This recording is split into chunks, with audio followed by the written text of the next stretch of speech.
भगवान बाबा हनुमानजी को प्रणाम। महान त्यागी बाबा जुमदेवजी को प्रणाम। परमात्मा एक। माझा अनुभव, आजीच्या अंगातील भूतबाधेने झपाटली नात व डॉक्टरांनी पागल घोषित केले होते माझ्या मुलीला। मार्गात येऊन 3 दिवसांच्या कार्यात समाधान मिळाले चिमुकल्या जीवाला। माझे नाव प्रदीप ईश्वरजी भजनकार आहे।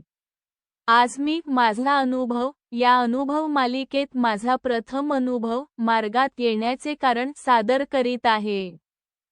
आमच्या कुटुंबात आईवडील आणि आम्ही 4 भाऊ आहोत। त्यापैकी 3घांचे लग्न झाले असून आम्ही सर्व एकाच इमारतीमध्ये वेगवेगळे राहतो।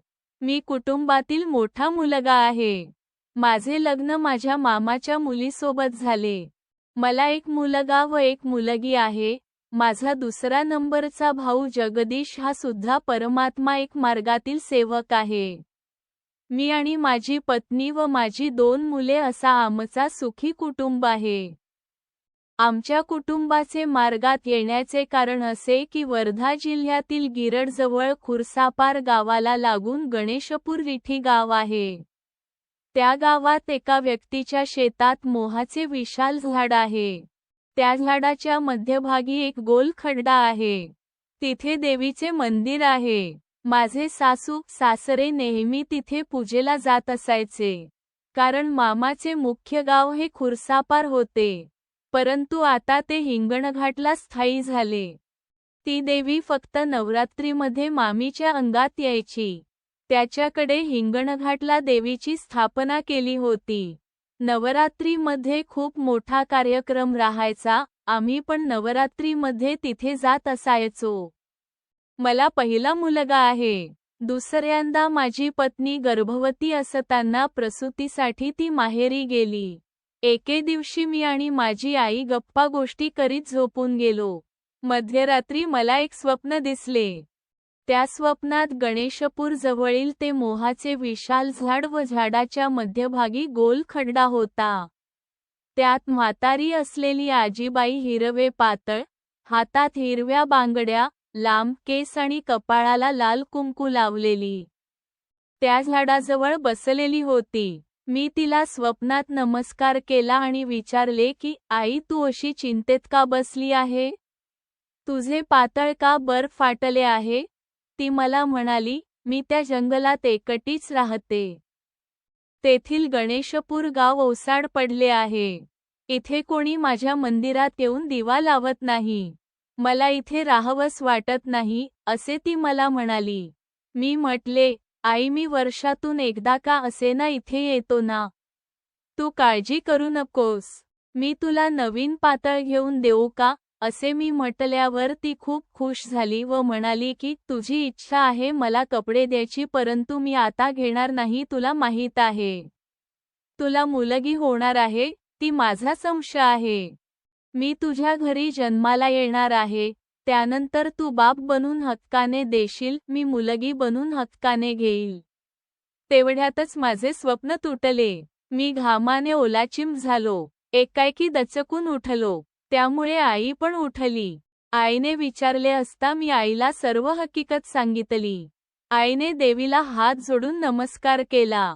त्याच आठवड्यात माझ्या पत्नीची प्रसूती झाली। मला मुलगी झाली। ते स्वप्न खरं ठरले। माझी मुलगी पायाळू होती। गळ्यात फासे होते। त्यामुळे कुटुंब नियोजनाचे ऑपरेशन करायचे की नाही असा प्रश्न डॉक्टरांनी केला तेव्हा माझ्या सासूने होकार दिला।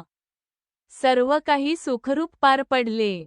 काही महिन्यानंतर माझी मुलगी खूप रडायची आणि आईला खूप जास्त त्रास द्यायची। मग आम्ही देवीकडे विचारले असता त्यांनी सांगितले की तिला गणेशपूरला घेऊन जा। तिथे पूजा करून तिला कपडे द्या। घरी नवरात्रीमध्ये घटस्थापना करण्यास सांगितले। त्या बाळाला घेऊन गणेशपूरला गेलो। तिथे मोठा कार्यक्रम केला, मुलीला नवीन कपडे दिले आणि घरी नवरात्रीमध्ये घटस्थापना करायचा विचार केला। परंतु मी एक इंडस्ट्रियल कॅन्टीन कॉन्ट्रॅक्टर आहे। माझी दिनचर्या खूप व्यस्त असते। त्यामुळे माझी पत्नी सौ सुषमा म्हणाली की मासिक पाळीत घरी घटाकडे कोण लक्ष देणार, म्हणून आम्ही सासूबाईकडे म्हणजे हिंगणघाटला त्याच्या घरी आमचा वेगळा घट मांडण्याचा निर्णय घेतला. त्यांनी सुद्धा होकार दिला. दरवर्षी नवरात्रीमध्ये आम्ही सासरचे मंडळी मिळून मोठा कार्यक्रम करायचो. सर्व व्यवस्थित सुरू असताना माझ्या पत्नीचे मोठे सासरे श्री घनश्यामजी तरळे बांधकाम व्यावसायिक होते. त्यांना दारूचे व्यसन जडले. ते रात्रंदिवस दारू प्यायचे. खूप प्रयत्न करूनही दारू सुटत नव्हती. ते पत्नीला पण त्रास देऊ लागले. या व्यसनामुळे त्यांच्या जीवावर खूप मोठी आपत्ती आली. एकदा सेंटरिंगची पाटी मशिनीने कापत असताना त्यांच्या हाताच्या 4 नस कापल्या गेल्या. त्यामुळे खूप रक्तस्राव झाला. त्यांना सेवाग्राम रुग्णालयात भरती केले. तिथे ऑपरेशन झाले. त्यांचा हात नेहमीकरिता निकामी झाला. तेव्हा त्यांना जाणीव झाली की व्यसनामुळे आपली काय परिस्थिती झाली आहे. त्यांनी स्वनिर्णयाने परमात्मा एक हा महान मार्ग स्वीकारायचा विचार केला. मुलाच्या भविष्याकडे पाहता आई वडिलाने सर्व देवी देवतांचा प्रतिमेचे विसर्जन करून मुलाच्या निर्णयाला होकार दिला. त्यावेळी माझी मुलगी 7 वर्षाची होती. त्यावेळेस काही दिवसांनी नवरात्री सुरू होणार होते. नवरात्री सुरू झाल्यावर आम्ही आमच्या घरी घटस्थापना केली नाही. त्या पहिल्याच दिवशी माझ्या मुलीने स्वतःचा खूप मेकअप केला, हिरवा फ्रॉक घातला, बांगड्या घातल्या आणि खूप चिडचिड करू लागली. आम्ही सिव्हिल कॉलनीमध्ये राहतो. त्यामुळे तिथे शिवीगाळ कोणी करत नव्हतं, परंतु ती ओ मात्रा टई मात्रा शई मात्रा मुलगी तिच्या आईला घाणेरड्या शिव्या देऊ लागली. मला पण शिव्या द्यायची. शाळेत जायला तयार नव्हती. आम्ही तिने घातलेले कपडे काढून शाळेचे कपडे घालून देण्याचा प्रयत्न केला, पण ती काहीही ऐकत नव्हती. पूर्ण घर तिने डोक्यावर घेतले होते. तिची आई तिला खूप रागावली. खूप मारले सुद्धा, पण ती जिद्द सोडायला तयार नव्हती. घरातील वस्तू घरभर फेकायचे. वेडी झाल्यासारखी करायची. आम्ही माझ्या मुलीला रुग्णालयात नेले असता डॉक्टरांना सर्व हकीकत सांगितली. डॉक्टरांनी तिला मनोरुग्ण तज्ज्ञाकडे नेण्यास सांगितले. अशातच एका व्यक्तीने तिला हिंगणघाट जवळील अल्लीपूर येथे एका बाईकडे देवीचं ठाण आहे, तिथे नेण्यास सांगितले. त्यानुसार आम्ही तिथे घेऊन गेलो. तिथे माझी मुलगी शांत झाली. एवढ्या छोट्याशा जीवाच्या वेदना पाहून मला खूप वाईट वाटायचे. त्या देवीने सांगितले की तुम्ही यावर्षी घटस्थापना न केल्यामुळे ही अशी करत आहे, कारण आम्ही सासूबाईकडे घटस्थापना करायची होती. परंतु ते सर्व लोक मार्गात आल्यामुळे सासूबाईचे अंगातील झाड तुमच्या मुलीला पकडले असे ती म्हणाली. आम्हाला घरी घटस्थापन करण्यास सांगितले. मी घरी मूर्तिस्थापना करून घट मांडण्याचा निर्णय घेतला. परंतु माझ्या पत्नीने नकार दिला. ती म्हणाली की आपण सर्व सुशिक्षित लोक सिव्हिल कॉलनीत राहतो. आपला मुलगा उद्या शिकून कुठे बाहेरगावी गेला तर आपल्या मुलीकडे आपल्यानंतर कोण लक्ष देणार. लोकांना माहीत झाले की यांच्या मुलीच्या अंगात येते तर लोक घरी यायला सुरुवात करतील. हे सर्व मला योग्य वाटत नाही. त्यामुळे आपण सुद्धा परमात्मा एक या मार्गाचा स्वीकार करू अशी ती म्हणाली. परंतु मी नेहमी शिर्डीला जायचो आणि मला कुठलेही व्यसन नव्हतं, त्यामुळे मी मार्गात येण्यास नकार दिला. परंतु मुलगी 1 महिना झाला तरी शाळेत जाण्यास तयार नव्हती. दिवसेंदिवस माझ्या मुलीची मानसिकता बिघडत चालली होती. माझी पत्नी मला म्हणाली की मला वाटते माझी मुलगी शिकावी, स्वतःच्या पायावर उभी होऊन सासरी जावे व सुखाने संसार करावा, पण तिची मानसिकता पाहून माझी पत्नी रडायची. हे बघून मला खूप वाईट वाटायचे. आम्ही आमच्या मुलीकरिता तिच्या सुखी भविष्याकरिता मार्गात येण्याचा निर्णय घेतला. माझा लहान भाऊ हा काही महिन्या अगोदरच दारूचा व्यसनामुळे मार्गात आला होता. त्यामुळे आम्हाला मार्गाविषयी माहिती होती. लगेच आम्ही माझ्या भावाला घेऊन मार्गदर्शकांच्या घरी जाऊन त्यांना सर्व दुःख सांगितले. त्यांनी सर्व देवी देवतांच्या प्रतिमा व मूर्तीचे विसर्जन करून घर स्वच्छ करण्यास सांगितले.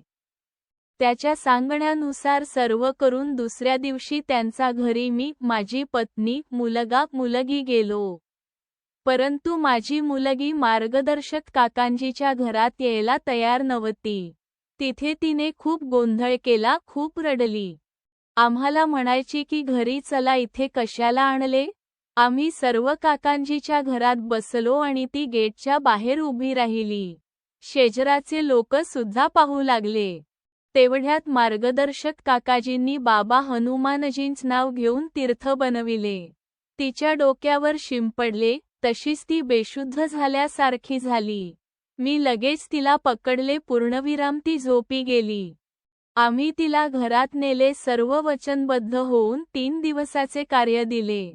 दुसऱ्या दिवशी पहाटे सर्वांनी उठून एका भगवताची ज्योत लावली. त्या 3 दिवसांच्या कार्यात माझ्या मुलीमध्ये खूप परिवर्तन झाले. ती पूर्णपणे साधारण झाली, नियमित शाळेत जाऊ लागली. एका भ ग व अनुस्वार त आ मात्राचं हलत या आ मात्रा कृपेने मला माझ्या धंद्यात सुद्धा यश प्राप्ती झाली. आज माझ्या 3 कॅन्टीन आहे. एक टाटा प्रोजेक्ट उमरेडला, दुसरी कोलारी पॉवर प्लांटला व तिसरी पुरती पॉवर प्लांटमध्ये. बाबांच्या कृपेने आज आम्ही सुखी आणि समाधानी जीवन जगत आहोत. लिहिण्यात काही चूक भूल झाली असेल तर भगवान बाबा हनुमानजी व महानत्यागी बाबा जुमदेवजी यांना क्षमा मागतो. नमस्कार. नाव प्रदीप ईश्वरजी भजनकार. पत्ता 33 रेवतकार ले आउट, उमरेड पो. ता. उमरेड जी. नागपूर. परमपूज्य परमात्मा एक सेवक मंडळ वर्धमान नगर, नागपूर. सर्वांना माझा नमस्कार.